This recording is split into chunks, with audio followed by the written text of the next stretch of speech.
San Juan Evangelista, a quien Jesús le llamó su discípulo amado, y quien a menudo le decían el divino, es decir, el teólogo, sobre todo entre los griegos y en Inglaterra. Era un judío de Galilea, hijo de Zebedeo y hermano de Santiago el Mayor, con quien desempeñaba el oficio de pescador. Junto con su hermano Santiago, se hallaba remendando las redes a la orilla del lago de Galilea, cuando Jesús, que acababa de llamar a su servicio a Pedro y a Andrés, los llamó también a ellos para que fuesen sus apóstoles. El propio Jesucristo les puso a Juan y a Santiago el sobrenombre de Boanerges, o sea, hijos del trueno. Lucas 9, verso 54. Aunque no estaba aclarado si lo hizo como una recomendación o bien a causa de la violencia de su temperamento.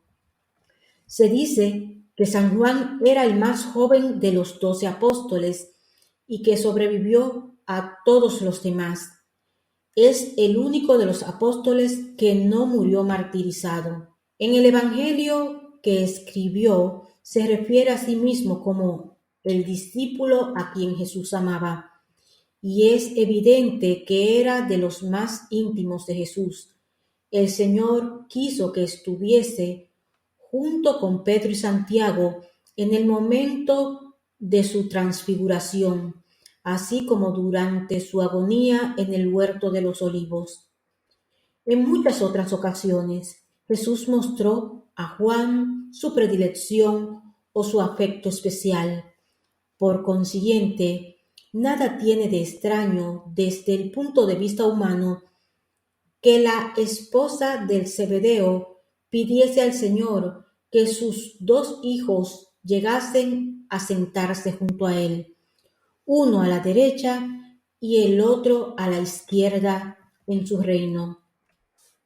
Juan fue el elegido para acompañar a Pedro a la ciudad a fin de preparar la cena de la última Pascua, y, en el curso de aquella última cena, Juan reclinó su cabeza sobre el pecho de Jesús, y fue a Juan a quien el maestro indicó, no obstante, que Pedro formuló la pregunta, el nombre del discípulo que habría de traicionarle.